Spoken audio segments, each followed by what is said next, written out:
I'm rebuilding a team that quit playing football, and I'm not stopping until I get them a national championship. We're starting with 0 players at Wichita State, though, because in 1986, they canceled their program due to losing too much money. And almost 40 years later, I'm bringing them back in the American, which is where they play basketball, so this conference was an obvious fit. Again, though, going into next season, there's no juniors, sophomores, or freshmen on this roster, so we're going to have 0 players. And it's not like any of these school recruiting grades are going to help us out much there. Building this program from the ground up is going to be a real challenge because this entire class is going to be our full roster next season. And that's why I'm okay getting somebody at quarterback like Vernon Pope, who only has 71 speed. At least as the year goes on, though, I'm hoping that we can get upgraded as a recruiter, which is going to help us get some of these players. And just being honest, I'm not sure if hard selling is going to be any more beneficial than just sending the house. The real problem we're running into, though, is it takes forever to sign some of these prospects, hard sell or not, and then other schools end up stealing the players we want, which is why I think we're going to be stuck going after 2-star prospects for quite a bit. Taron Madu is the first player to join this football program since it evaporated in 1986, but that started a little trend of players committing to Wichita State knowing that they have a shot at playing time. Besides Jamal Otis, he didn't care, he went somewhere else, and now we're going after some 2-stars. This entire first season, we technically don't have a team. It's all about building the program up, but we do have coordinators that we can fire. And since we need a lot of help in making players believe in Wichita State, I am going to try and find some recruiters. Alongside that, I spent all the coach points on making sure that for most of these positions, they take less time to scout and our recruiting actions give them a bonus. So my hope is alongside picking up these 2 coordinators, that can also help us out. Our entire team for next season literally sits right here on this board. Whether or not we get these players is such a big deal. And I thought there'd be more players that would consider transferring in, but there's not, and most of them would just be seniors, so we're going to ignore the transfer portal. Before we get too deep in, I also want to mention that Wichita State had a plane crash the same year as Marshall did, unfortunately. And that was about 15 years before they shut down the program for losing too much money, but that could have also played a pretty big role in it. I just thought that was really sad. If I'm going to use Wichita State, I have to mention it, though I have found a 3-star running back at least for us to use next year. And my hope is he can be better than Brett Shoemaker, who only is normal dev. As for the rest of the team that we're building, we're having no issues landing the 2-stars. At least besides this strong safety, whose last name is so similar to Bordeaux that I wanted to get him. We fell short though, which is just one less player that we're going to have on the roster. And a team of only 34 dudes is going to have a super hard time competing with everybody else. I wish I could say there's a lot of dev traits that I'm happy about, but besides the 3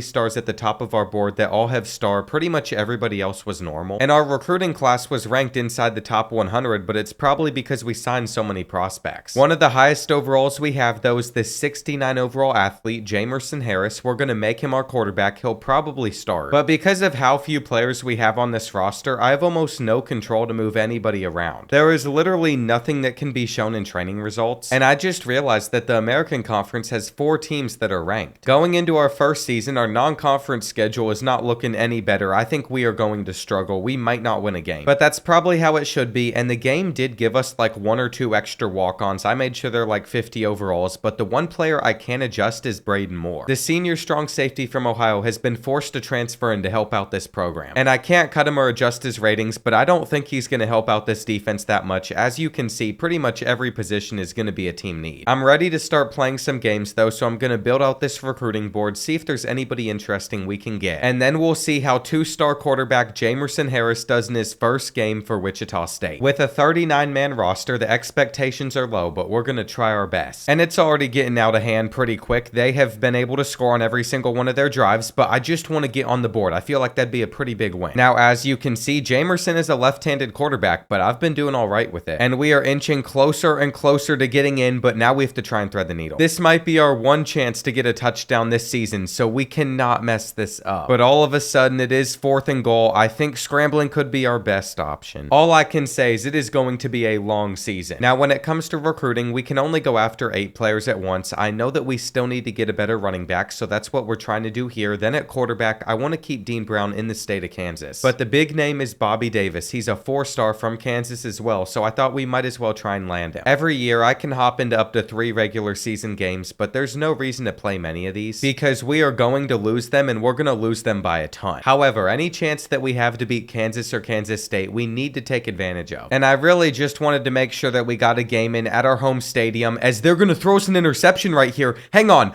Could we take a lead against the Jayhawks? They just soared that pass, and I don't think that they're going to catch Haroma. This is the best way we could open this up. Maybe the rain is going to benefit us a lot in this game. Our first touchdown as a football program being back. But the Jayhawks did score immediately after that, and we are not getting this 3rd and 2. I think the reality is we're probably going to lose this game. I mean, we are generating absolutely no pressure. But that one moment that we had a little bit of hope was so much fun, and we are moving the ball better offensively. The problem, though, is there's a lot of penalties that have also affected us, which is why we never ended up getting into the end zone with our offense. From this point, I think it's pretty safe to assume we're going to go 0-12. And the only way that we were landing 4-star Bobby Davis was if his hard sells had anything to do with playing time, but they don't. So the further that we sim throughout this season, the more I'm expecting us to fall out of our lead. Having Bobby come on an actual official visit to here during our bye week did not help either. It actually made him want to go to Kansas State even more. And even though I should be happy that we're getting some 3-stars to sign, I'm not sure how much of a difference they'll make. Whether or not these guys are good all comes down to their dev traits, and I did not find a single gem on this board that we're currently targeting. But I at least made sure I went on a mission to find us one good receiver, and although most of them were really slow that I scouted, Isaiah Mangum has 94 speed. We really need to get a win like that because we're starting to even lose out on these 2-star prospects. I'm not sure why there's so much of a battle. I mean, it might have to do with the fact that we went 0-12 simming the rest of the season, but at least we started to score touchdowns midway through the year. And Jamerson Harris was not very good for us. He threw 8 interceptions, which is 4 times more than the touchdowns he had. I can't say many positive things about this team, but he did average more yards per carry than our running back. And when it came to our best receiver, that would be Darren Ogbongbemiga. It is not right for EA to make me try and say Darren's name. I think after a second look, though, it is Ogbongbemiga. And if a 53 overall is leading this team in receiving yards, you can see why we're putting 75 hours each on these receivers. I think it's going to take us a while to get established in the American. USF, the second worst team, beat us by like 40 points. But this is supposed to be a slow grind where we mainly focus on landing 2-stars and slowly build this program up to being a good football program. National Signing Day is normally pretty exciting, but every single player that we have signed so far comes in at normal dev, even all of the 3-stars, including Dean Brown. So I think it's safe to say this current class is not going to get us a national championship like Georgia just won. Braden Moore's also leaving the team. I don't think he did too much for our defense, but at least we picked up the 2 3-star receivers, and now it's time to look at the transfer portal. Take a wild guess at how many players want to transfer into this team. It's actually 3. That shocks me a little bit, but one of them is a fullback. I don't think we're going to have any issue bringing those 3 guys in alongside a lot of other 2-stars. And there's a pretty good chance that these transfers are some of the best players we have on this roster. I think I took care of pretty much all of our team needs while signing a top 75 class. We'll see how that compares to the rest of the American, and it's actually doing pretty well. What we can really do from this point forward, though, is just go after 3-star prospects. We've filled up the base of our roster with a bunch of 2-stars. And I always end up having so many athletes that we have to move around. We'll see where this guy fits best. 90 speed, Jerry Moffitt also is 6'4", and he's going to be an amazing user. I also think we're going to move this fullback over to tight end just so he actually becomes usable for us. 74 is not bad. And before training results, this team is just a 69 overall. But after them, we're up to a 74, and if it also applied to transfers, this would be even higher. Now, you might have noticed Jamerson Harris is up to a 77 overall. He has fully maxed out his accuracies, which are actually really good for a 2-star. And even though we're on the normal Coach XP speed setting, we somehow jumped up to a level 22. We have 140 coach points to spend, but I always go down the same pathways, so I want to switch it up. I don't think I've ever maxed out the recruiter skill tree on this channel. Of course, I'm not going to waste points on the specialist, but that's the first thing I'm going to do. The second thing I want to do is I want to get into talent developer, but in order to do that, we have to have 2 players drafted in the first round, which is going to take a while, but I also have to spend a little bit of points in motivator, so I'm going to max out what we have for our quarterbacks just because it allows them to start the 4th quarter hot once you get to tier 4. That is all I'm doing for now, but some of our coordinators have also seen some huge jumps because we leveled up so much in the offseason. And I don't care how terrible all of our school grades are, pretty much all of them are D's. We're going to be going after some really good prospects. Is it going to work? Maybe not, but we're going to find players that have a proximity to home deal breaker. And it's an added bonus whenever they also turn out to be a gem. When creating our schedule, I have also started a new tradition here at Wichita State. Every so often, we're going to play Marshall, and this is going to be the Memorial game. Since both those teams had such unfortunate accidents back in 1970, we're going to bring everybody together with football by playing pretty much every season. And I think that's one of the 3 games we have to play this year, but just taking a look at our recruiting board, we only have 350 hours to spend, and it's going to of 5 total players. Garrison Burfict is the only one I think we're actually going to get. He's a gem. But then we have Jimmy at wide receiver, 98 speed, and 3 4-star gems above it. Of course, we've already seen Melvin. Then there's Frank. He is 99 speed, 95 excel. And lastly, Emilio at quarterback would probably be a lot better than what we currently have. If we can even sign one of those 4 stars, it is well worth pouring hours into them, but now we get to play our first game that I think we can win. And the reason for that is even if it's not pretty, we've at least been able to keep this one close, though they're about to take a lead. We have a lot of work to do with 6.5 minutes remaining, but we can make sure we move the chains. And if Jamerson Harris has had a favorite target in this one, it's probably our fullback that we converted over to a tight end. We are in a tough spot here, though, on 3rd and 8. I think we might just try to scramble. Harris is going to have a lane to take. And we also brought in a senior transfer running back that's helped us run the ball a bit better. This is our one chance this season to really make a stand. And as we continue to push it down the field, it seems like we are going to reach the end zone. The real question is going to be how much time UGF is going to have to respond. And I think if we are smart about how we manage this clock, it's not going to be much. With a couple of runs now on 2nd and goal, we're just going to hand it off and we're going to hit that hole. But this game is not over yet. Here on 3rd and 10, I'm user and Ty Tam. I want them to throw me an interception. And they didn't, making it 4th and 11. Here we go. 16 seconds left on the clock. We just have to make sure that they can't beat us deep. Are you serious? The Pandas still have a slight chance. And we cannot let them get into field goal range right here. They don't have any timeouts left, so I don't think they're going to be able to. We just got to swat this down. It's over. There it is. Wichita State, since coming back as a football program, has won their first game. I know it's against an FCS school, but I will take it. And it's really on our defense for the main reason that we came out on top. Now, with getting our first win, it's actually made some of these 4 stars consider our school a little bit more, but I don't think these leads are going to last. And just so they hopefully do, I think we should hop into this one at Kansas. We all remember how last season we got our first touchdown ever off of that pick 6. But without any interceptions or luck in this game, we have struggled. We have not put up a single point. On 4th and 14 to stay in it, we're not catching it. And we might have been able to hold them to a field goal, but I'm telling you, we're not doing anything. It has been an offensive struggle in every single facet. On the run, throwing, we're gonna fall down short. And that just means that we got embarrassed by one of our in-state rivals. Going aggressively after these gyms has paid off, though. Now we have some more hours free to where we can schedule visits, and I think we're gonna do them on bye weeks, of course. Just because we're bound to lose those games, and I don't want it to negatively affect those prospects. I think after advancing another week, at least one of these 2 4-stars should choose our school. But the animation did not pop up, and clearly we're just going to keep on losing. At 1 and 3, the best fight that we have put up so far has been against Tulsa. They still doubled our score, or at least came close to it. But look at this right here. We signed both Melvin Keaton and Jimmy Cousin. Evidently, the bug where the committed thing doesn't pop up still is in this game, though I don't care. We've gotten some amazing prospects. And we've actually kind of lucked out because the hard sells haven't been as bad as I thought they'd be. Just a couple of weeks later as well, we have signed both the quarterback and the 99 speed wide receiver. This would not have happened if I didn't go down that recruiter skill tree. And all of a sudden, I'm thinking back on some of my other rebuilds because this could have been super useful. Now, it's not a guarantee we're going to win every 4-star. As you can see right here, we're not keeping up with Oklahoma, even with 75 hours a week. But there's no question it made a huge difference, and we're continuing to build on our offensive line now. I feel like the main focus of this class is making sure our offense is incredible. We have so many gyms that we've discovered that are 3-stars. We also have all these 4-star players, of course. And we even picked up a 1-point win in Sim against Army, so that's a great result for us, but the Marshall game has completely disappeared from our schedule. I put it on there multiple times with the custom schedule. Every time I backed out, it seemed like it would remove the game. So that's going to have to wait until next season, but if we lose one more of these, we're not going to be bowl eligible. And with that in mind, I thought it would be a good idea to play this game right here as we have it close with 3 minutes left. Now, that was a hard catch to make, but we held on to the ball, so we're down to the 7. And we could actually come out on top of this one as well in front of our home fans, but we have to hold on. I really struggle with the lefty rolling out to the right side of the field. We're going to throw that, though. That's a dot. And our defense has done a really good job here, getting them to a 3rd and 22. They're throwing it at me,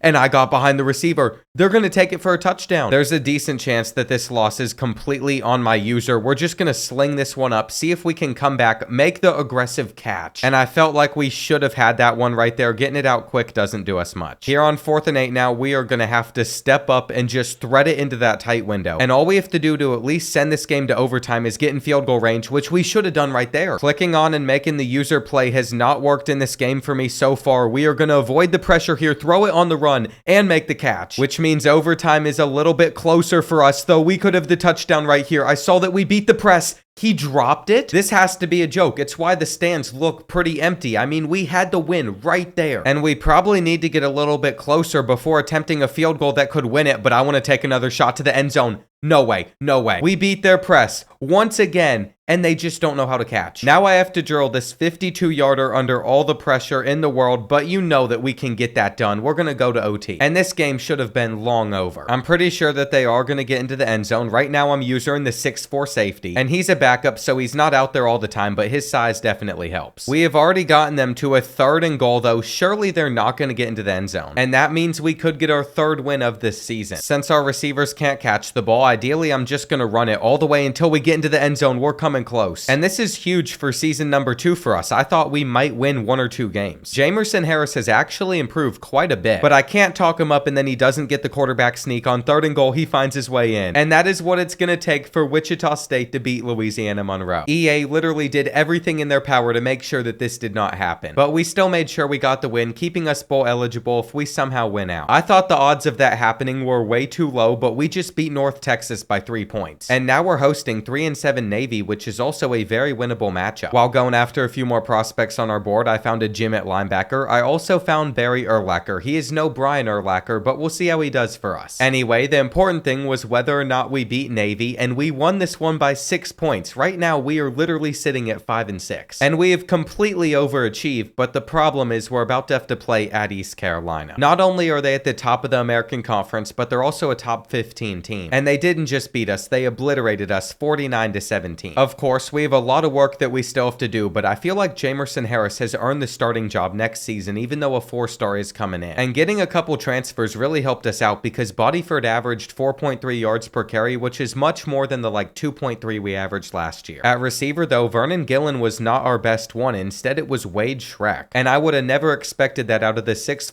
2-star prospect, but he has absolutely zero room to improve. We ended up signing the rest of the players that were on our board, but the most important part about all of this is what dev traits all these players are. We want to see some stars. We want to see some elites, which is incredible for a 3-star prospect. And we got another elite on another 3-star, so our offensive line should be super good. We have a star right there. I mean, this is what I want to see. It is time for the 4-stars though, and this is a normal dev. Jimmy Cousin has let us down. Melvin is only impact on Frank as well, but Emilio is a star. And I think especially if we redshirt him, he could be at a championship level by the time he's a senior. When it comes to the seniors leaving, it's only going to be 2 of the kids that transferred in last year. And they made a big difference. They're the only reason we got as many wins as we did, but these 2-star transfers are not going to be that useful. All of them are only freshmen though, so I want to at least give them all a shot, see how they pan out. As you can see, we can put up to 80 hours on most of these positions. But even with that in mind, it's not always a guarantee that you're going to get every player. I'm actually surprised to see that we got LaMarcus Hitchcock, especially since he'll probably never play for us, but I am so proud that our recruiting classes keep on getting better. With another year development, you're going to see that we've had some more players shoot up. Cordell Chun was the first gym that we ever recruited, but the drop off is very, very fast. And I'd assume most of those players are capped out in their overall, but we are so close to getting talent developer, we just need to put 2 players in the first round. I clearly have a ton of coach points to spend though, so we're also going to unlock tactician and just max out our quarterback tree. And the reason for this is I want whoever's starting at QB to play as well as they possibly can. The rest of our coach points we'll save for now. I'm also going to start encouraging a few players to transfer. And I've made sure that the Memorial game can't get taken off our schedule this year, but one thing I've noticed is the game will never let me remove this matchup against Louisiana Monroe. I'm not sure why that is, but when it comes to our team needs, there are not that many because we've signed a couple huge classes. And that means just like last season, I can solely focus on bringing in talent, but we are going to have to redshirt some of them just because they're going to be behind some other starters. I also think it's only right that we stay loyal to Jamerson Harris until he gets passed up in overall. He is going to get to be the starter for Wichita State. But my guess is that's probably going to happen in the near future. I'm curious about Emilio's skill caps, and for a 4-star prospect that has star dev, they're not that good. I feel like I have to hedge my bet on him by also going after Zach Hayer. This kid is 91 speed, 93 throw power. He's more of the traditional scrambler. And then after him, there's 4 DBs that we're going after. 2 of them are gyms, but this is it. There are 5 4-stars that we're targeting just like last year. I have a lot of hope in me that we're going to be able to get all them to commit, but it is time for the Memorial game. I feel like if Wichita State ever brought back their football program, this is something that could actually happen. Because I feel like Marshall already is a game to honor the people lost in the flight in the first place, but this is the worst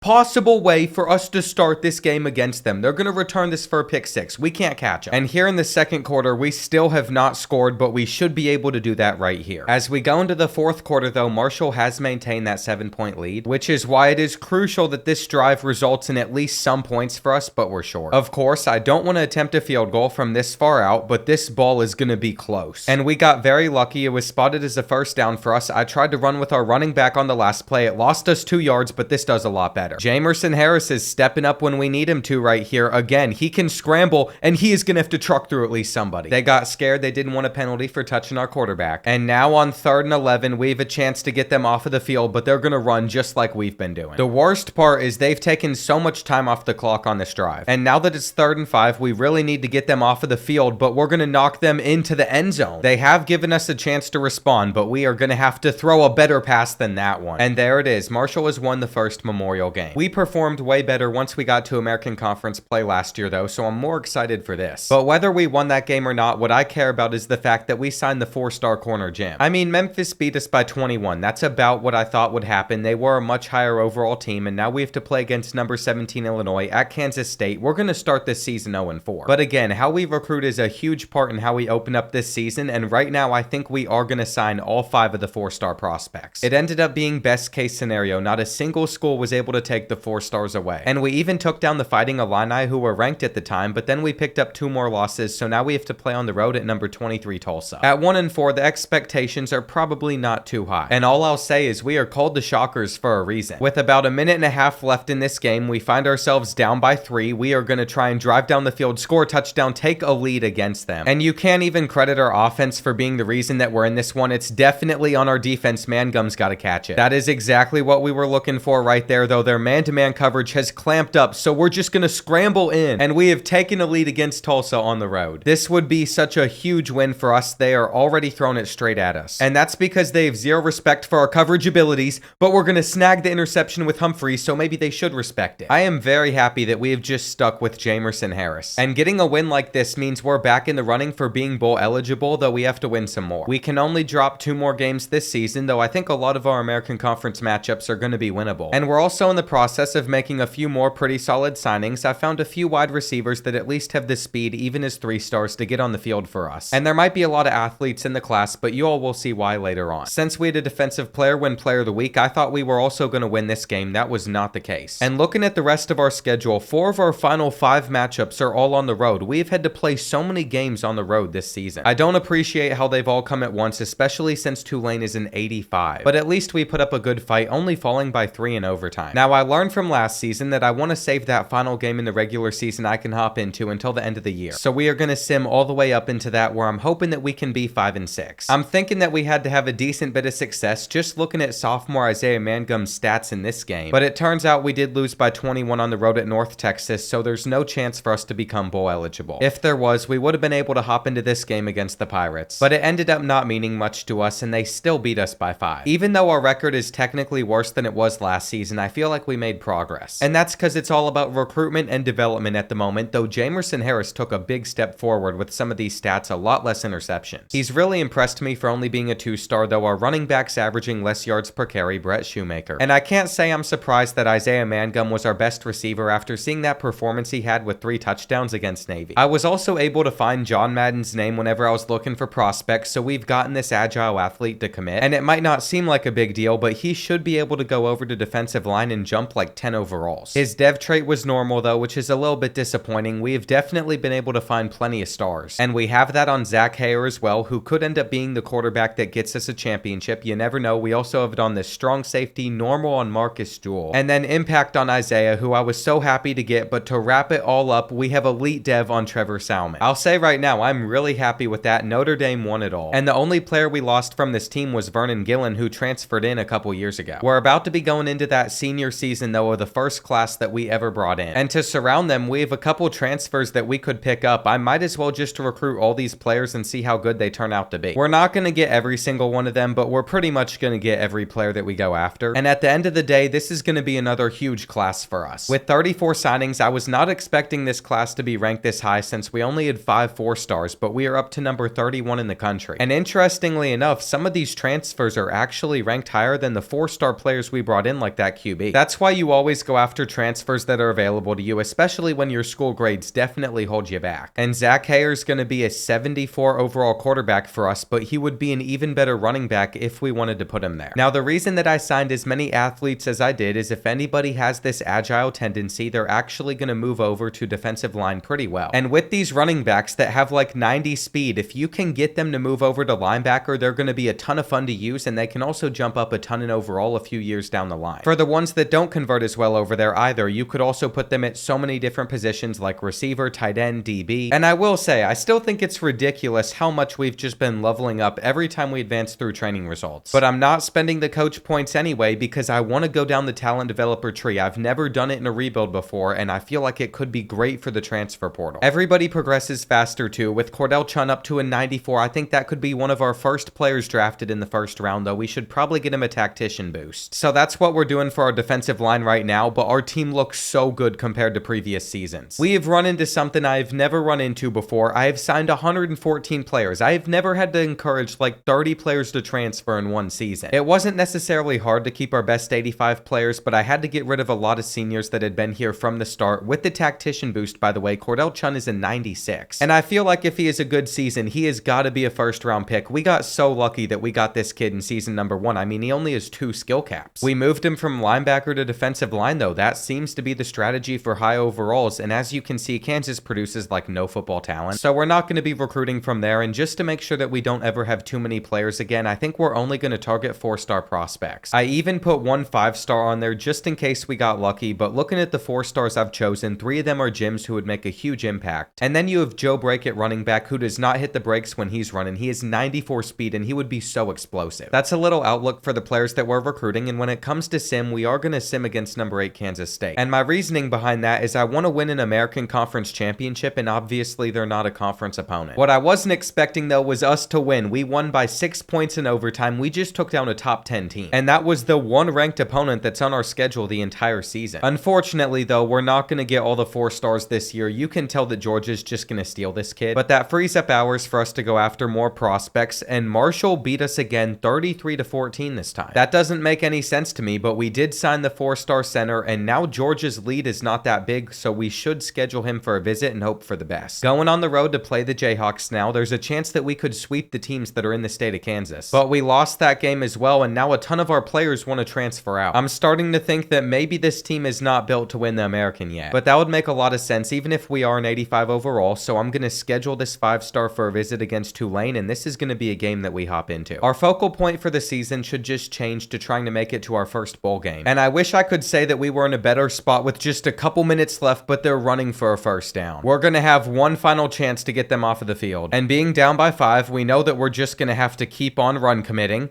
Though he's still standing, I thought he was going to go down, and instead they're taking it for a touchdown. There's really not much we can do here unless we score a touchdown on this play, which is an amazing throw, assuming we can catch it. No, we dropped the ball. And I want you to keep in mind, I am almost positive that that receiver has 99 speed. I didn't realize we could throw the ball this far, but it is still underthrown. This time we get it, though. I'm not sure why that defensive back didn't just pick the ball, but we need to get lucky. Come on. We deserve it. They shouldn't have gotten that touchdown run. If it's not obvious already though, these players on our defense need to learn to wrap it up. That can save them a ton. And it is crazy that our freshman receiver had this good of a game, but we still lost. I'd like to think that the future is very bright for some of the freshmen that we have on this roster, but I am a little bit worried that his skill caps are going to hold him back a bunch. So it would almost be better if we could just go down this architect tree, but we've not won any rivalry games because I can't make the Kansas State games rivalries. I really hope for the team builder teams in college football 26 we get a little bit more customization. I'd also love to adjust school grades. And ours can't be holding us back too much at the moment because even though we didn't get the linebacker from Georgia, we signed another 4-star gym. Now we have to see if this team can bounce back in sim against USF though. And not only did we beat the Bulls, but we also beat Army by 6 points the next week. It is still way too early in the season to say that we're out of the race for the American Conference Championship. And we signed Joe Brake, but more importantly, we signed our first 5-star in Wichita State school history, Luis Adams. Just looking at his stats, one of the top 5 players in the country. He's either going going to be a really good receiver for us, or I'll move him to tight end. And it's time to see if we can hand Tulane their first conference loss. We actually have a lead with about 3 minutes left, but they do have the ball down by 6. So whether or not we win is fully dependent on how our defense plays, and we got to guard that. I'm not sure why we just left that open. Now they're throwing it again. Our man-to-man coverage has not worked. And I tried to run the ball on this drive, but it did not work. So we find ourselves in a 3rd and 16 now, which is not good. We basically have to convert on this 4th and 9. I knew that they were going to get pressure off of that side. I playmakered so we could run for a lot, and Harris is going to continue to run. That is exactly what you want to see out of Jamerson Harris. Man-to-man coverage isn't going to work for them either. Break at least a tackle. And that means we should be able to go back to running the ball now as we settle for 3. They are already burning their timeouts. They know exactly what's coming, though we can't hold our blocks. We didn't have the speed to beat them to the edge. And now it's looking like we're going to be in a spot where we have to hit a really tough field goal. I tried to roll out right here. There's a fumble. They've recovered it. It somehow left my mind that we have a left-handed QB. And when I rolled out to the other side, that's what happened. But what is that turnover chain? As upset as I am that we're probably going to lose to Tulane, that actually was pretty cool. And I can't remember if they're in New Orleans. I feel like they are, and that would have something to do with the city at least. I think we are going to be able to get the ball back, but there's not going to be any time. So the only real reason to even try is because we do have a receiver that has 99 speed. Especially if this is not zone coverage, I feel like Cargyle could technically beat them deep. We're going to stand in the pocket and throw this up, but they have kept up with him, and we can't do a thing. It all comes back to a terrible run and then losing a bunch of yards again, fumbling it away at the end. And I think at this point, we all know that my lack of skill is the reason that we're now sitting at 7th in the conference. It's a reoccurring event that happens in pretty much every video on this channel. If I couldn't recruit, I would be so much worse. And before I hop into one more game this season, I'm going to be patient and see what happens during Sam. I have a feeling that we have beat Tulsa if Isaiah Mangum had 5 touchdowns, even though he only had 97 receiving yards. And we did 52-35. But how did our quarterback not win Player of the Week? That's what I'm curious about. Jamerson Harris had 7 passing touchdowns. I thought maybe he had multiple interceptions or something. Now we're playing that one non-conference game that we can't get off our schedule. And I thought it'd be an easy win for us, but it turns out we lost by 5. So now we have to win 2 more games to make it to a bowl, and I think we can take down Navy. The problem, though, is we have to win one of the other 2 games on our schedule, both against good teams, so we're going to play Rice. And the reason for that is when I scheduled Delvin Cummins, the tight end, for a visit. He's a 4-star. I should also note we just signed this 4-star. I think we're nailing recruiting, but taking another look at our conference standings, there's not much of a shot at the American Championship. And what I've learned with this game was our gray jerseys looked way too similar to the white ones. We should have had a block right there. But anyway, it's been a little bit difficult to see. I already struggle to do that when I play. And right here, we are going for the touchdown. We actually have a really good receiving core. But in simming the extra point, I have realized that we didn't get the 2-point conversion. I didn't even think that we would have been going for it there, which is my fault. And I cannot believe what I'm seeing, but on 4th and inches, 2.5 minutes left in this game, Rice has opted to punt the ball back to us instead of going for it. For that decision alone, they deserve to lose their 3rd game of the season. That was a terrible one. And I'm happy with Melvin Keaton. He's now over 100 rushing yards in this game. But I need him to do one more thing for us. He has to help us pick up this 3rd and 5, and I don't think they were expecting the halfback screen.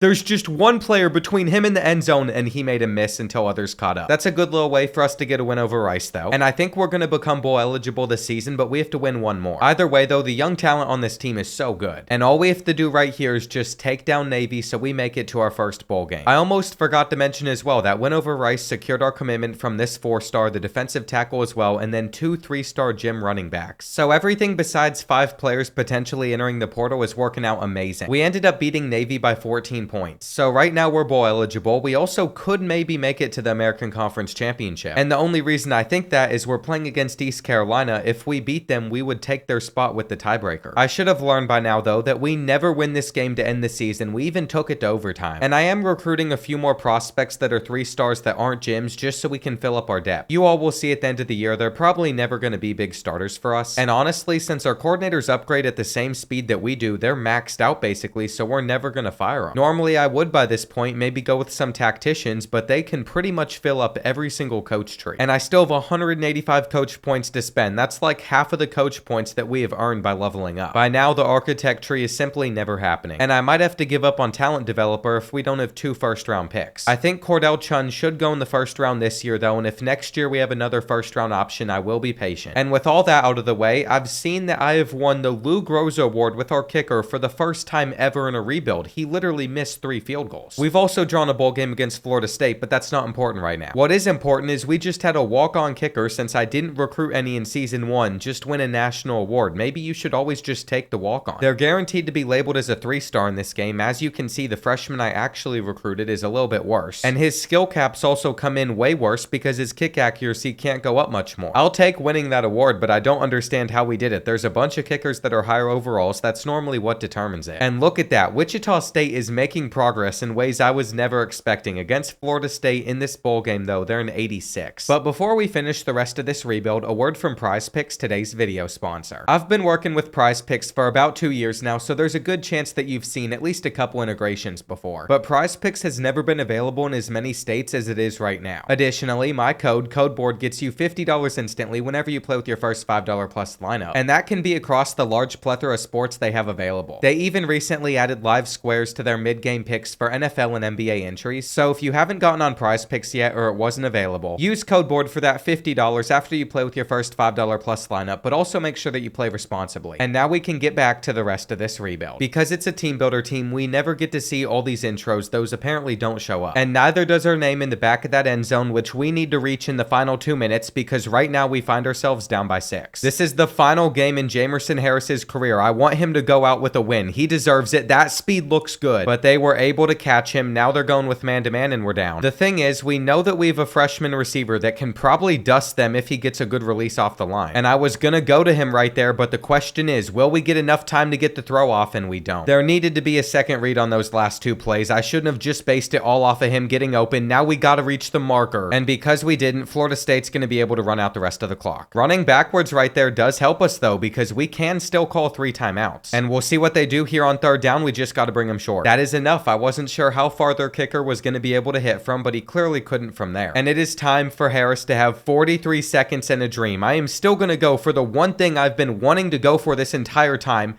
That ball is underthrown into an interception though because he got hit. And Florida State is going to win this ball game. We had the speed to beat that corner deep, but we needed to not get hit. We needed our offensive line to hold for 1 second longer. And what I've learned from this game is we have to have more of a strategy than just throwing it up to him. I feel like I haven't recruited a 99 speed receiver in months on this game, so I'm just excited to try and feed Frank the ball. And of the 3 stars that we've gone after, one of them is Stardev. He did not have a gem on him. These 2 both did. They're also both stars. And then for our 7, 4, and 5 stars, we have Elite Development, Star, Impact, Normal, Impact, Star, and then Elite. We're ending off with Luis Adams being amazing. We might not have a winning season yet, but Wichita State football hired the right head coach. And I believe like 4 seasons from now, we could find ourselves in the same spot as Oregon. Like expected, Cordell Chun is going to go in the first round, though without the tactician boost, none of these other players are even getting drafted. And we also have 4 players at the bottom down here that we have to try and convince to come back. A couple of them are staying, a couple of them are leaving, but more importantly, I forgot to mention, this graduating class is the first one that I ever recruited at Wichita State. And when it came to some of our senior targets, none of them really ever broke out, but they were consistent. Up here at the top of our receiving list, we have Frank Cargill and Isaiah Mangum. And then on the rushing side of things, leading the team in the most yards per carry we've had yet in this rebuild, freshman Melvin Keaton. Finally, to wrap things up, Jamerson Harris, his stats as a senior were actually a little bit worse than they were as a junior just because he threw so many interceptions. So it's no surprise he didn't get drafted, but look at Cordell Chun really carrying this program. I'm so close to unlocking the talent developer skill tree. I've never gone down it before, but tier 3 and tier 4 look so good. Our players are all going to progress a lot quicker. I'd say it also helped us out in the transfer portal, but this year we actually have one of the top prospects wanting to come to our school, and a bunch of freshman transfers that are 3 stars as well, which end up being super solid. I think going down the recruiter skill tree plus getting a coordinator there was one of the best things I could have ever done, because it hasn't mattered that Wichita State's been a 1-star school, though Nebraska did get one of the transfers. We might not have shot 100% from the field, but we got pretty close to it with this class. And it just keeps on improving. This time we signed the 24th best one in the country. I have made a huge mistake though. I skipped over position changes. I accidentally do that like once a rebuild. So that's a little bit frustrating, but taking a look at this right here, Melvin Keaton might be good enough to be a 1st round pick for us. I want him to stick around for as long as possible though, so I'm a little bit worried that since he's a sophomore redshirt, he's going to declare after this season. And if we're choosing between Emilio or Zach to have at quarterback, quarterback, I think I'd rather go with Hare. He is also a lefty, so we're stuck with another one, but he's 9 speeds faster and his accuracy can go up a lot more. Luckily for him, he's also set up way better than Jamerson because his targets are a lot better. And just looking at this schedule, I can promise you all right now, we are not going to lose to Marshall 3 years in a row. When it comes to recruiting, we only have 5 seniors on this team, so we're not going to have many team needs. I'm probably only going to go after 4 and 5 stars. But even then, I'd say that the transfer portal has been so good to us that we're going to add some more talent there. This might be way too ambitious, but I only want to sign the best of the best, so these are the 6 players that we're putting some hours on. And right now, we're just a 2-star program, but some of our school grades, like pro potential and also coach stability, are increasing. When I compare our roster to last season's, we basically have the same one, but we do have an inexperienced QB. And I'm hoping that's not the difference maker for us going on the road against Marshall. They kinda have our number though, and that has not changed in this one. We got that throw out while taking a sack. But it's still 3rd and 3. I have not forgotten that we have a 93 overall running back and he punches it in. We are wearing our throwback jerseys for the first time in this rebuild. I thought it was very fitting for this Memorial game, though they're scrambling for the first. And now we're gonna have to find a way to force them into an interception or something, but they continue to run. On 3rd and 1, I might be getting a little bit aggressive here, but I'm trying to fill that hole. And we have one more chance to get them off the field where we needed to get a tackle right there. What are we doing? It is now 2nd and 5. We are all in that gap once again. But there's always the chance that they throw the ball, they didn't run it, and they have a first down. As far as I'm concerned, Marshall is simply the better program compared to us. They keep on taking us down. But I want to believe this is the season we win the American Conference, so we'll just sim against Kansas State. At this rate, I'm ready to just unload all our coach points in the tactician. I've been saving them up for too long. But if I want to max out the 7 position groups in this talent developer tree, besides specialist, of course, I need to have 224 coach points to do so. That means I can only spend 10 coach points right now, so we'll increase our offensive line stats a little bit, but I really don't like the direction this program's going in, so we better beat Kansas. Thankfully, Zach Hare finally showed out. He threw for 3 touchdowns and he got us a 42-14 win. And at the same time we lost out on this one 5-star receiver, we were able to bring in 4 other 5 stars, which is the most we have signed by far. One thing about this class is it is going to be very full of quality. These are the other 5 players we'll go after this season. And I'm hoping we win as we continue to sim through the year. I think we took down Temple because Zach had an incredible performance. And we won 59-21, but now we have to play at North Texas, who is 4-1. We're probably going to hop into that game, though I also want to hop into the game against Charlotte and ECU. It's a tough decision to make, but I think I'd rather stay on top of the conference standings for now. And if anything, a win right here would definitely do that. I touched that eagle earlier on in this year whenever North Texas had me out to their stadium. But I have no words for the type of performance that has gone on in this game against the Mean Green right now. We find ourselves down by 17 points. We are going to beat the press over on that side of the field though, so we should have a touchdown. And after getting a defensive stop, we're getting the ball back with less than 3 minutes left on the clock, trailing by 10. We'll see if we can get a punt return going. I thought with how fast Cargyle is, maybe we might. He could also beat the press right here,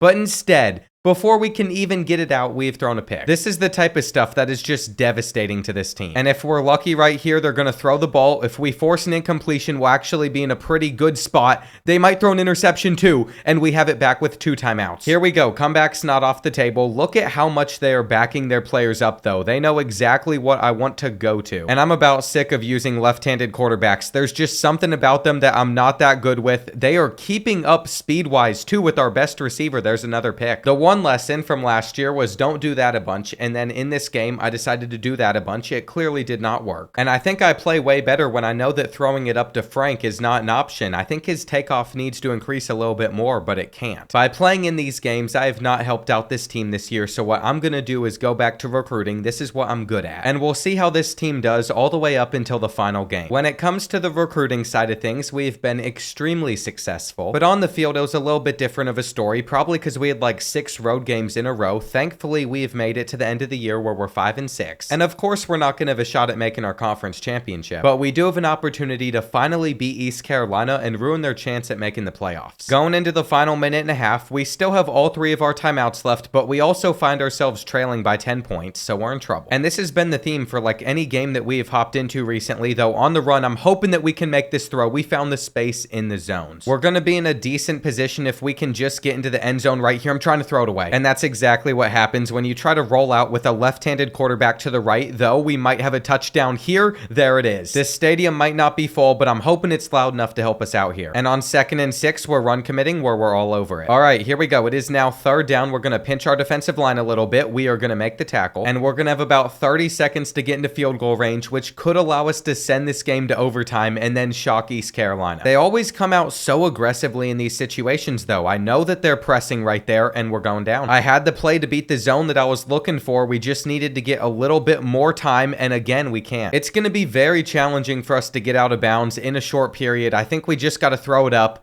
It's out of reach, though. We got unlucky right there. Mangum did not come to the ball quick enough. I tried to make the click-on play. And this was a disaster of a season for me. I went 0-3 in the games I hopped into. Wichita State fans hate me. We have seen like no progression in the last 4 years now. We have just stayed stagnant. And I know what would make the difference, but because EA has locked some of these skill tree behind things that take way too long to achieve where they're not even worth it anymore, I am waiting. I normally would just max out tactician, but I want talent developer. I still think that requirement is too high. And the same goes for like strategist. Winning 4 bowl games takes a lot of seasons, and by the time you've unlocked all this and then you have to spend even more to pay for it, it's not worth it. The same thing for the CEO trees. Winning 2 national championships takes forever. Program builder, winning 5 playoff games. And by the time you've built a program good enough to unlock this type of stuff, you no longer need the things that are in those tiers to be good. The same thing's even true for elite recruiter, like signing 2 top 5 recruiting classes. If you could do that, then why would you ever get anything else in the recruiting tree? It just doesn't make sense. The things that you have to achieve to unlock these things take way too long, especially if you're not staying with a team for like 10 years. I'm also not a huge fan of capping all the coaches out at level 50. I think if you want to turn that off, you should be able to at least have a switch for it. And that's just my mini rant about the coach trees in this game. I still think they're much improved from what NCAA Football 14 was for replayability. We have some elite dev players, of course. I mean, if we're signing 5 stars, this is what you'd expect. And in his first season as our QB, Zach Hayer put up the same stats that we had last year with a senior. He also rushed for a little bit more, definitely had more rushing touchdowns, though Melvin Keaton took a step back. And the same could be said for our receivers too, though it seems like the ball was spread out a little bit more evenly. All I'm saying is if Melvin Keaton's not a first-round pick, I am going down that tactician pathway. And we're about to find out if he is or not since we're at the end of this season. I wanted to see his true overall without tactician boost, but it is not on here, so he's not declaring for the NFL draft early. We could also convince this kid to come back instead of transferring. And it stinks that we're losing a few of these seniors, but it's not going to affect us that much. Even Isaiah Mangum wasn't our #1 receiver. I'm actually really excited to see that he got drafted. He deserved it. He still had some good moments. And when it comes to the transfer portal, there are some interesting players we could add on, but they're just 3-star prospects besides this 4-star. I really don't know what to think about some of these prospects. I only went after Gil Christmas because I'm getting in that Christmas spirit. It was his last name, but he turned out to be a pretty good running back. And also, if you all don't know, my birthday's on Christmas. I'm turning 22 this year, so you better keep that in mind. I don't know why you need to keep it in mind. I just felt like sharing it was going to be my birthday. There's nothing really exciting about them after you turn 21. And the worst part is the older I get doing this social media stuff, the more unk comments I'm going to get, but we just signed every transfer in like the 2nd week. It is really too easy to recruit whenever you have the entire recruiting tree maxed out. Because again, like half of our school grades are still at a D, we are just a 2-star program. And with only 15 players in our class, we just signed the number 13 one in the country. There's definitely something to be said about every 3-star transfer being rated higher than the 4-star prospects, and the 4-star transfer is not rated higher than the 5-star prospects though. And it seems like Gil Christmas is coming in as a senior redshirt as just an 81. It is still hard to gauge whether or not they're worth signing, but I am ready to start moving around some of these speed rushers, so they're going to have some huge overall jumps once we get to training results. I also want to point out, as good of a quarterback as Raymond Gonzalez probably would be for us, he comes in as an 82 overall freshman running back, so I feel like I have to put him there. As we hit level 50, we're going into training results, and one thing I did notice in position changes was we had way too many players at most positions, so I feel like I'm going to have to cut some of these dudes. But that's going to hurt because we have quite a few high overalls, and some of the speed rushers that I moved over did not jump up as much as I thought. Sometimes it's worth it, sometimes it's not, but I have to make the hard decision in cutting 9 players on this roster because I over-recruited. I've also had enough. This team is such a high overall, it could be in the playoffs this year, so we're not going to wait any longer on talent developer. I'm going down this tactician tree as much as I can. And here's the thing, I still have about 170 coach points to spend. I could also do stuff in the motivator because tier 4 is super helpful for starting the fourth quarter hot, but I feel like our two perfect coordinators already cover that stuff pretty well. Our success at this rate is determined by how we do in sim. I still cannot get Louisiana Monroe off this schedule. It is absolutely brutal. So I think we're playing like the same one for the 5th year in a row. Looking at the seniors that we have, I'm not going to recruit besides 5 stars because we only have 8 of them. With all that out of the way, we're officially a 92 overall with all the tactician boost. I mean, our team's not going to get much better than this, though all these players should stick around for another season, so next year's going to be our best one. And we should get our second first-round pick whenever Melvin Keaton declares for the NFL draft early, like he should. He still hasn't maxed out a lot of these things. Of all the 5 stars that we could go after, I scouted all of them, and only one of them turned out to be a gem. It's this wide receiver. We'll see if Taj Visual is even needed in the future, because I've been able to win championships with teams way worse than this one, but there is one thing holding us back. Because we're in the conference that's considered the 7th best conference by this game, I don't think the Pac-12 and Independence really count, but they do for this. And based off of the fact that we're ranked 93rd in championship contender, if we lose more than one game, we're probably not making the playoffs. That is why it is so crucial that we start with a win at the number 5 team in the country. And I'm really hoping that we can pull that off, but the change up from going 5-7 to maybe winning a national championship is vastly different. We had the pieces for a couple of seasons, but we just hadn't maxed out our coach tree. We hadn't seen the type of development that we needed to win it all. And I know that I'm going to want to throw the ball all season, but I do need to feed it to one of the best running backs in the country. Just off of the fact that we're starting up 14-0, I think we're going to be okay. But this game has a funny way of somehow hearing me say something and then punishing me for it, because as you can see, we're in a tie matchup. At least transfer Gil Christmas just got us a touchdown, so shout out to him, but now we have to get them off of the field on this 3rd and 6. I know that they want to run. We forced the fumble. We're recovering. It was about time that I'm not the only person that can have their quarterback fumble. Now he is going to step up here, and you know what? We're going for the hurdle. That is the level of stupidity I'm playing with right now. Zach Hayer didn't even get a chance to take off, but he can make throws while taking sacks. I don't think we're going to have any issues getting into the end zone right here. We might have even beaten the press, but there it is, rolling out to the right. I'm not even surprised that that just happened. I swear sometimes, though, that offensive line does not hold the way that it needs to. I think we're going to thread the needle for a touchdown. At least they were able to block on that play. And there was nothing Kansas State could do about us just dominating the 4th quarter. If we're doubling the score against them, we're going to have a super good season. But I never know what to expect out of sim. I know that last year we lost this game against Kansas doing that. I feel like whenever you sim on this game, it also takes into factor a little bit of championship contender and maybe even team prestige. So with ours being so low, I am shocked that we won by that many points, and I'm probably going to continue to sim until we play against a team like Rice. I mean, our defense forced 3 interceptions. We were able to throw for 6 touchdowns with Zach Hayer, and I don't think we're running the ball that much. Our hard sells are also not really good enough to put them on these 5-star prospects, so we're able to just sim without adjusting. And we'll see where this team is sitting at by the time that we get to about week 8 or 9. What has popped up is we're 3-0, but that doesn't feel right. And I'm so confused what I'm looking at right now. So it says we're 6-0,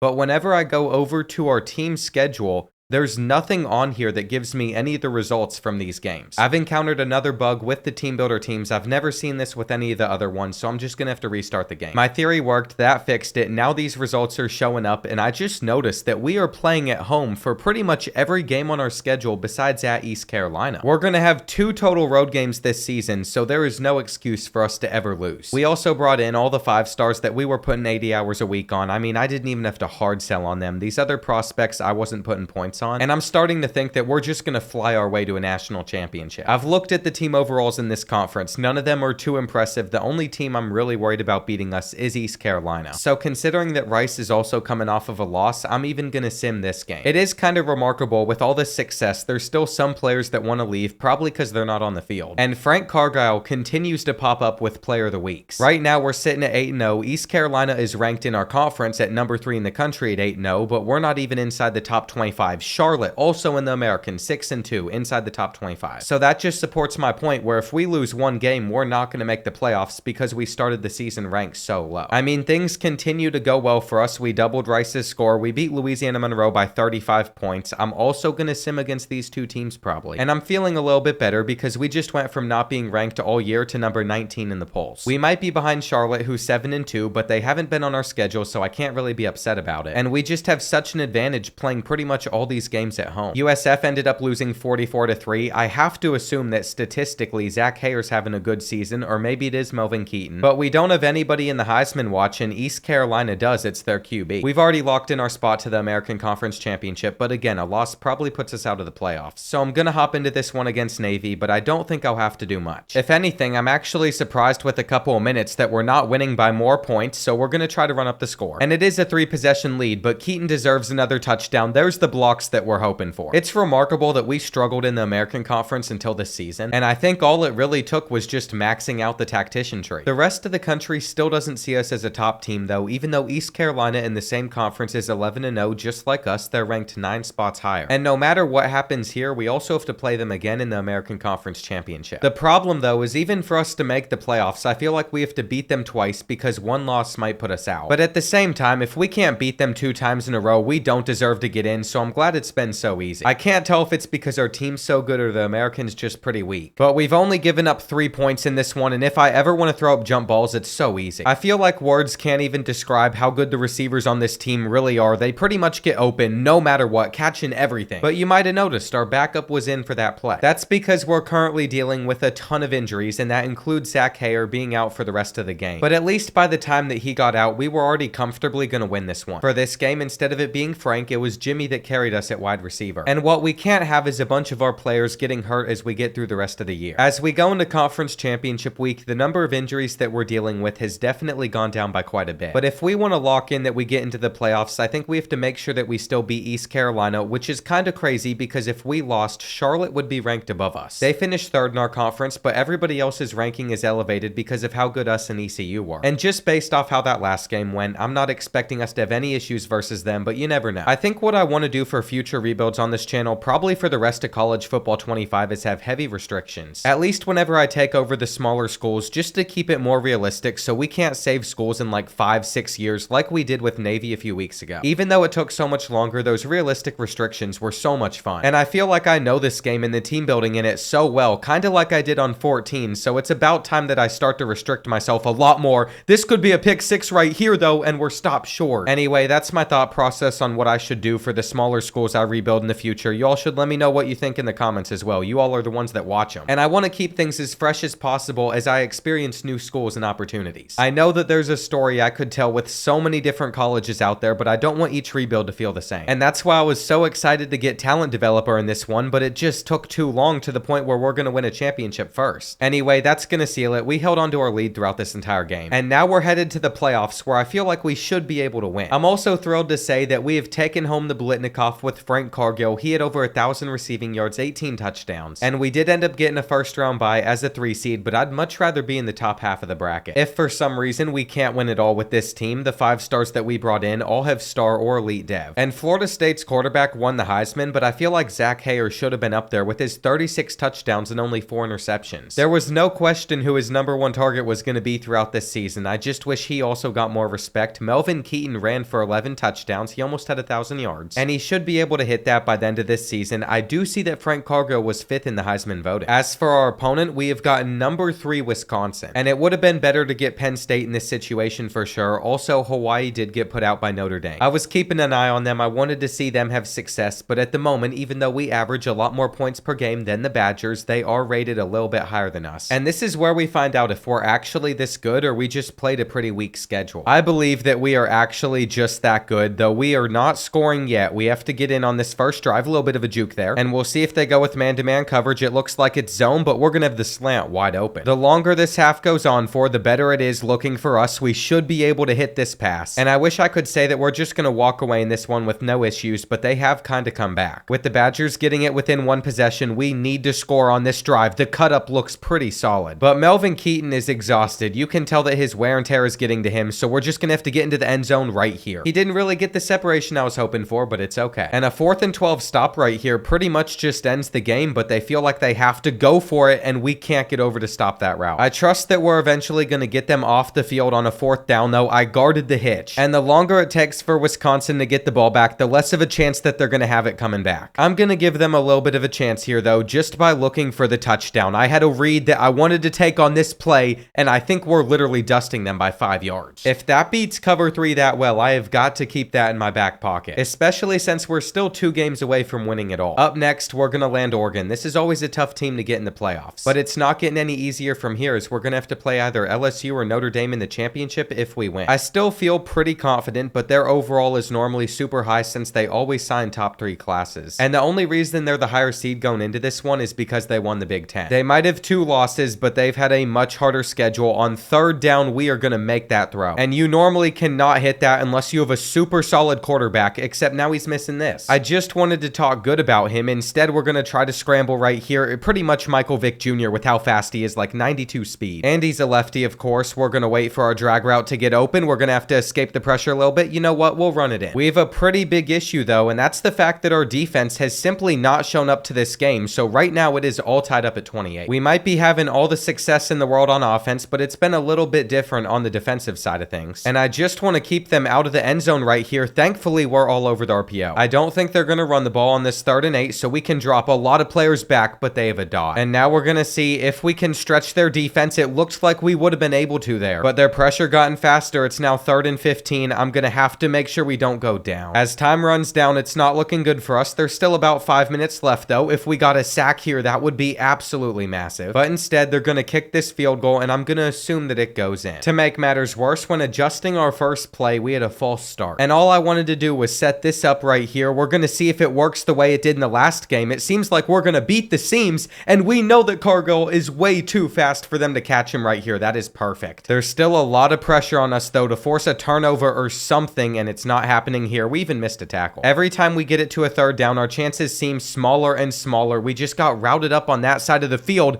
and nobody can tackle, so now they're getting the touchdown. Well, there's 2 minutes left on the clock now. We might have beat them with that route over there, but they had a safety get back to it. And that was a great catch, but we're still down by 10 points. 2 minutes left on the clock, and we're going to have to run right here for the 1st down. The thing is, assuming we don't throw an interception, we are still going to have a chance in this game. There's just going to be limited time. And I have to hope that their safety can't get over to the ball. I want to throw right here. It was a cover 3 beater, but instead we should probably just get out of bounds. That gives us a chance to reset right here, and now we can try to thread the needle. We have it right there, and we just got to catch it. I have done all that I can on offense, but it's our defense that we're relying on to get us into the championship. I'm not sure if now is the time to try out a new defense, but that did work here. And it's just double brackets with run committing. Again, we're stacking that box and we're good. Here we go now, though. It is 3rd and 11. They are going to be throwing the ball so we can pass commit. I did that at the last second, and I feel like I gave something up. They're scrambling, and they're going to get enough to get the 1st. After all the work that we just did, we're going to fall to Oregon right here. So much for winning a championship. There's the little bit of randomness that comes in. I was literally sitting there thinking we just had it locked up with how good this team was. And I can't believe that neither of our coordinators have been stolen yet. I might have said that a bit too soon, and now a bunch of players want to transfer out because our pro potential's not high enough. At least we know that we lost to the eventual national champion winners. But I can tell you right now, losing this many players, there is no guarantees that we're going to be that good next season again. I'm going to let Melvin Keaton go on to the NFL. He deserves it, but everybody else we've got to get to come back. And I ended up failing on quite a few of these guys, especially the higher overall juniors, but it's okay. We're also losing about another 10 seniors to graduation. We couldn't keep them around for any longer. But I don't care. I have been waiting this entire video for us to get 2 players drafted in the 1st round. I can finally spend some points in talent developer. And I think what I want to do is just make it so we can bring in more players through the portal, and then also make it to where our offensive linemen and other key positions progress a lot faster. All of this better get us some better transfer options. But I am pretty sure since draft results and the transfer portal are on the same week, it means that our transfer options have already generated before I did all of that. And that is so frustrating to think about, but we'll see. Maybe we still are getting pretty lucky. We have the number 7 receiver considering us, the number 12 halfback. I didn't even put anything into halfback. But you know what? We're going to take our shot with these 6 dudes and see how many of them we can get to come to Wichita State. I don't even think we need them all. I think it'd just be nice to have. And sure enough, I'm shooting 100% in the transfer portal once again. It is the first time that our recruiting class ranking has regressed, though. Every other year, it's just gotten better. But I'm very happy with the quality we have in there, and even this receiver is ranked higher than some of these 5 stars. Since the transfers aren't a part of training results, though, he's probably going to be like our 4th or 5th receiver, barely seeing the field. And with that in mind, I have no issues making him a receiving back for us, but I think tight end would be even more fun. It's hard to pick between the two. I'm not sure. We have another big receiver, 6'4", that we could put at tight end, see if he jumps up a bunch in overall. He's also fast. And I feel like with a 95 overall team, we're literally just going to run through our entire conference. We did it last year with a much worse roster. Barry Urlacher actually became pretty good. And I've decided that we're only going to play one of the two Kansas schools this year. We deserve to play an FCS school for at least one game. We're going to play the harder of the two. Marshall's still on here, and there's Louisiana Monroe. It's like the same schedule, and if we somehow don't win a championship again, it's going to be 5 stars in the transfer portal building up this team. But I hope it doesn't get to that point, even though I know we're probably due for at least one fluky loss. The thing is, unlike last season, this season all of our games are on the road, so we don't have the luxury of playing at home a bunch. And even though our team's a lot better, we're a lot more likely to lose on the road, so we'll see what happens. I also completely forgot to put hours on the 5 stars that we were targeting for a couple weeks, so these are the only ones that we can even try to get back into the battle with. I feel like this season has started a little bit messy, but we can make up for that against Kansas State. And it just blows my mind that with 2 minutes left in this game, we're in a spot where we're down by 5. We blew out this same team a season ago. I don't think Kansas State's a lot better. And now there's no guarantees that we're going to come out on top in this one. We're just going to have to make sure that we step up and run if they're going to give us this big of a lane right here. I thought I was going to be super confident in this team, but instead I feel the complete opposite now. And I should have been looking at that fade route on the last play. I'm going to do that right here, though it's not really open, so we're just going for the jump ball, which we catch down at the 1. I want to hand this off so bad, but because we're on the road, it is not letting us, so I'm probably just going to have to try and run it in, which also is not working. Here we go. Hand this one off. Decent blocking. We'll take it. We still need the 2-point conversion to feel a little bit more secure, and that is going to be intercepted. They're also breaking the tackle. They just can't return it. And the only way we have an issue is if they somehow get into field goal range in the next 10 seconds. I still can't believe that this game has come down to this, but on the final play, basically, they're not getting enough. And we better not play that bad against anybody else. I'm telling you right now, we're going to lose a stupid game like this one at USF. I just see it happening. But it isn't going to be that one. It's just bound to happen. We went undefeated in the regular season last year. I have never seen a team go undefeated in back-to-back regular seasons. Now, I know that on the road at Tulane's coming up, so we also have to sim against Army. But we didn't have any issues with them either. We held them to just 7 points. There's an undefeated American Conference matchup going on, though. Tulane is number 17 in the country. And I know that they're going to be good. I know that East Carolina's going to be good, so we can't have anybody else that we have to play also be super good. I can still only hop into 3 regular season games a year. And I know that I've picked the right ones in this season because at one point we were down 24-0. Now, I still believe that we're going to be okay in this game. I trust my comeback instincts. That should be picked. But the next time they get the ball, I highly doubt that they're going to have a holding penalty and another sack. They're also reviewing whether or not this was a catch. He definitely got both feet in. And you only need one in college, so there was not even a purpose to looking at that right there. I'm hoping for a playmaker, though, for a touchdown. That's going to have to be caught, and it's not. With the hot routes that we have out there, I think we can respond back right here, though. We had the leverage. I know that's going to be a tutty. And keep in mind, at one point, this was 24-0, so we're doing well right now. Here we go, though. They're just going to hand this ball off. We're going to miss a couple tackles. We almost need them to get a first down before the 2-minute warning, but that didn't happen, so that just made our lives so much harder. They only need 2 yards to move the chains right here, and they're going to get it. Now the pressure is really on. Up that gap, we're able to make a tackle. But we all know that was a pretty close call, and right here, they almost got that speed boost. It is now 3rd and 13. I thought they would be throwing the ball, but they did not. And here we go. We still have our chance to pull off this comeback.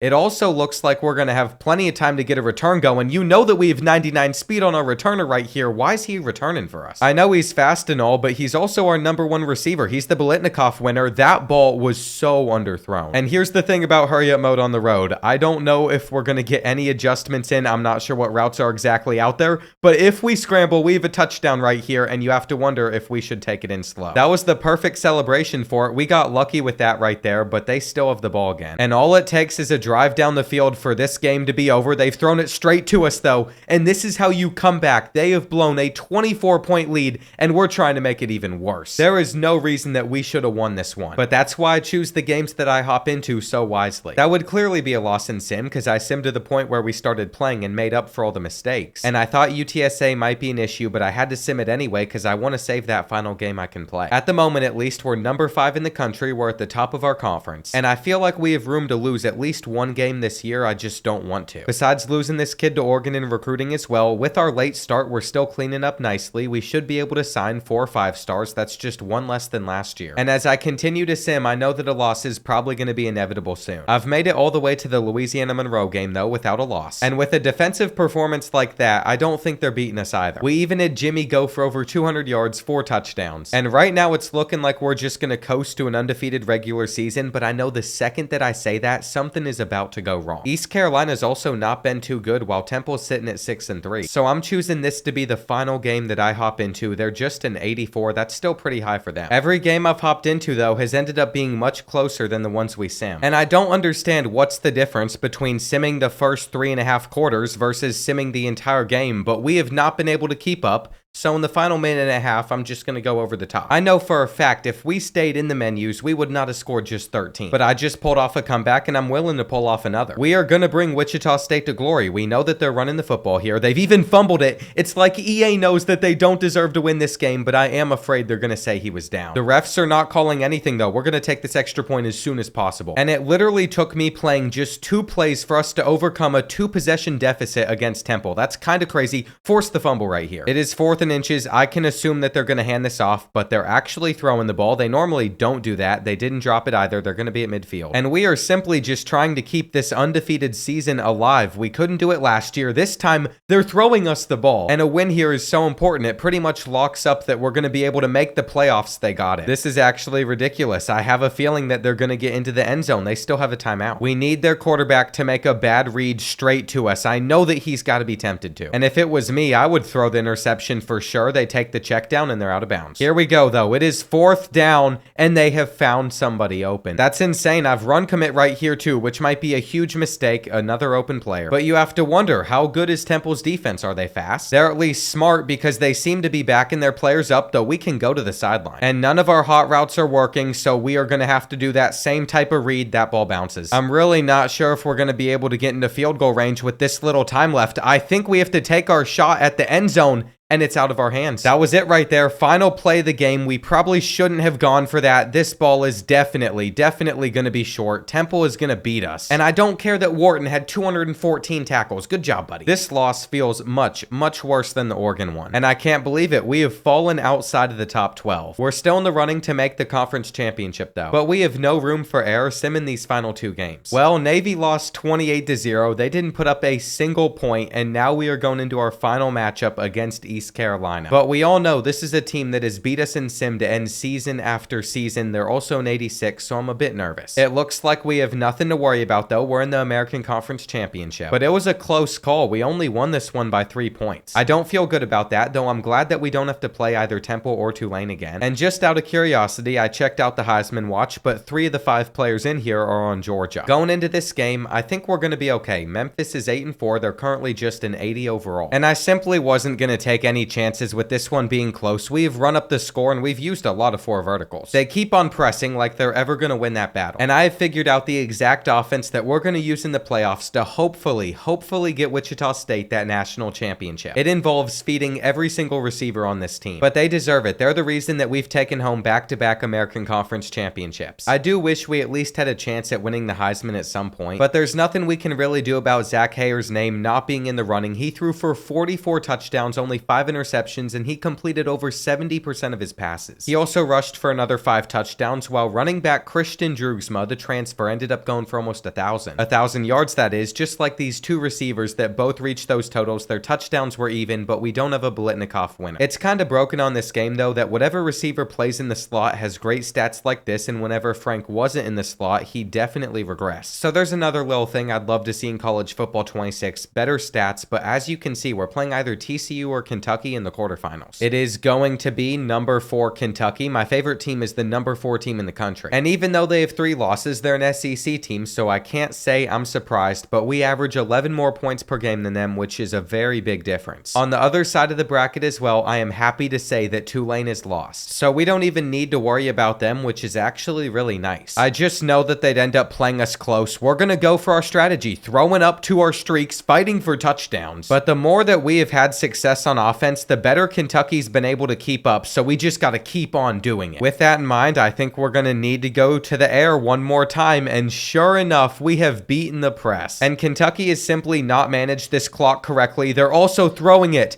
to Barry Urlacher. Barry Urlacher gets the interception. You might as well call him Brian at this point, though he's definitely not hitting as hard. And this is the perfect performance I was hoping for. With it, we're going to get Penn State in the next round. I'm pretty sure we avoided them last year whenever Wisconsin beat them. And on the other side of the bracket, bracket, I do not want to see that Oregon just beat Virginia Tech. That's the one school I don't want to play again. It seems like our offense is better than every other offense in the country, though. And one of our coordinators was finally stolen, so now we have to go in and hire a defensive coordinator that's down at like a level 18 or 20. I want Randy President to represent me. We're going to bring him on. But here's the thing. Assuming we beat Penn State, then we win the championship, we're never going to use him. And you know how we're coming in this game. They are trying to play us very aggressively, but that is not going to work. Maybe it will, though, considering neither team has gotten a stop so far. On this 3rd and 6, we got pass interference on us. And the fact that they just held our running back there is so frustrating, but they're going to give us a pick. We got a field goal out of that last drive as well, so it's not like we lost too much. Now we're just going for the bomb. You have to have better defense than that, Penn State. They ended up working their magic, though. With 3.5 minutes left, they have a lead versus us, and I'm telling you, it is literally this easy. On like half the plays, he just beats the press. I'm trying to avoid going to that too much, but it just is always there. And we've needed it because our defense is not something that we can rely on. On this 3rd down, I would love if they threw us an interception, though they had somebody open. And the fact that that sack just took them out of field goal range is a huge deal. We're getting the ball back with 2 minutes left.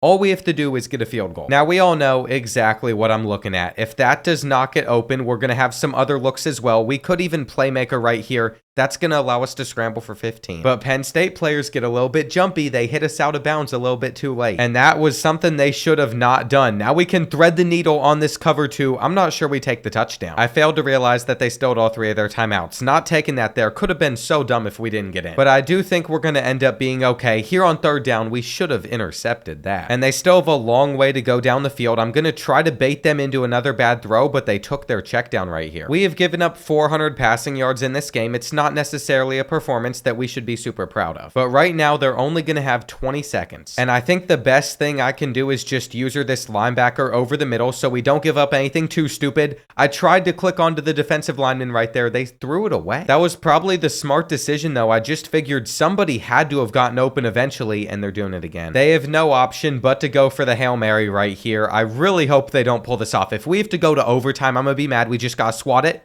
Thank goodness. Our players are upset because of how close they literally got to making the catch there. It went through everybody. But Zach Hayer threw for 5 touchdowns, and that's enough to get us to the championship. With a wide receiver room like this, I feel like we should be able to take it home. I'm also starting a lower overall tight end just because he has 93 speed. But here's the thing. It's going to be against Oregon. That does not make me feel any better, especially since they more than doubled the score against Texas. But we can't let them get back-to-back championships. We're not going to lose to them 2 years in a row. It is only right that for this game, we are going to wear our throwback jerseys. But with 2 minutes left in this one, we find ourselves down by a lot of points, and that's an off-target pass. We've only been able to score 14 against the Ducks. We have to come back. I cannot believe how many comebacks we've had to have in this video. But I believe we are capable of it with the offense that's out there on the field, and that was cover 2, so I knew we could beat it. Zach Hayer can really open up the defense. I definitely simmed this game for too long, though. We should not be in this spot. What it's going to take to get the ball back is stopping the run 3 straight times. We have nobody over there for this play, and I almost think that we have to knock this kid out of bounds. Apparently, though, he was not out of bounds. I let them continue to run down the clock, so there's only a minute left now, and I think we're about to lose to Oregon again. I mean, we have players in the right position and all to stop the run right here. But if they want, they could throw it on this 3rd and 12 and pick it up. No, they've handed it off. We're fine. Here we go. We are going for the return, of course, if we have the time. I need these guys to block because we have the speed to pull it off. And it's time for the moment of truth. Are we good enough to move it down the field in this short of a time frame? We literally can't go down in bounds. I still believe in this team. We have plenty of time. We need some clean pockets, though. That is the biggest thing, and that's what we got right here. There's still 38 seconds left. We are avoiding the sack at all cost. I probably shouldn't be throwing this one.